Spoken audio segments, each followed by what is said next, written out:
নমস্কার বন্ধুরা, তোমরা সবাই কেমন আছো? আশা করি তোমরা সবাই ভালো আছো, আর আমি অনেক অনেক ভালো আছি। এই যে আমাদের রাজবংশীদের মধ্যে কিছু নিয়ম নীতি আছে যেগুলো আমাদেরকে সবাইকে মানতে হয়। যেমন আজকে আমরা করব, আজকে আমরা নদীতে গিয়ে মা তিস্তা বুড়িকে পূজা দেবো।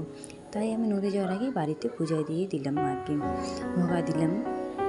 তারপর পাশের বাড়ি একটা মাসি আমাকে ডাকলো যে বৌমা আয় চা খাবি তো।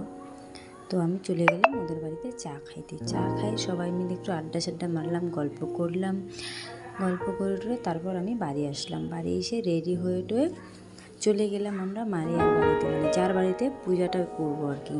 ওর বাড়ি থেকে পূজা বের করে নদীতে গিয়ে করবো। তো ওদের বাড়িতে গেলাম, ওদের বাড়িতে গিয়ে দেখি কিছুই এখনও হয়নি। তো ওই যে মামিটা আর মাসিটা দুজনে মিলে ওগুলো পরিষ্কার করছিল, আর আমি তো বসে ছিলাম তখন।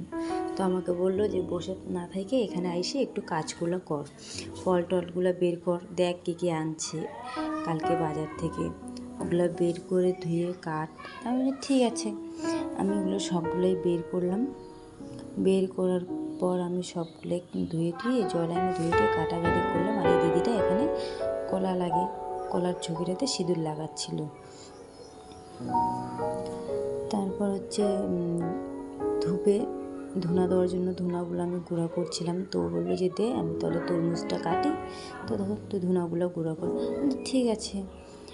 আর এগুলো হচ্ছে আমরা রাতের এখানে মানে যারা পূজা করছিলাম সবাই মিলে ওই ফ্যামিলিগুলো আর কি এখানে খাওয়া দাওয়া হবে, ওগুলোরই আয়োজন হচ্ছে। এখানে হচ্ছে ঘন্ট হবে, আলু ভাজা হবে, ডাল হবে। তো আমাকে বললো যে তুই তো এগুলো করিস না, এই পূজার রেডি, তাহলে আজকে এগুলো তুই কর রেডি সবগুলি। আমি বলছি ঠিক আছে। তো আমি ওখানে ওই যে ওগুলো সবগুলোই রেডি করছিলাম।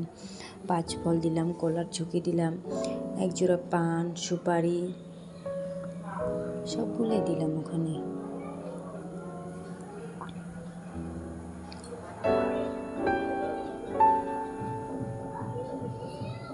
এখানে আমি একটা ভোগা রেডি করছিলাম।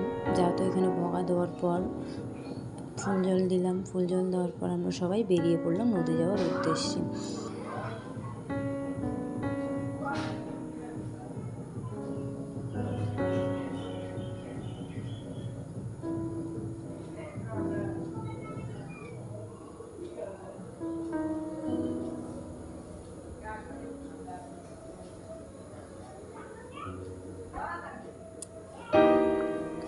নদীতে আমরা চলে আসি, আর নদীর এখানে গিয়ে হাওয়া, আর আমি কিছু সমস্যার কারণে মানে ভিডিও করতে পারি নাই ওখানে।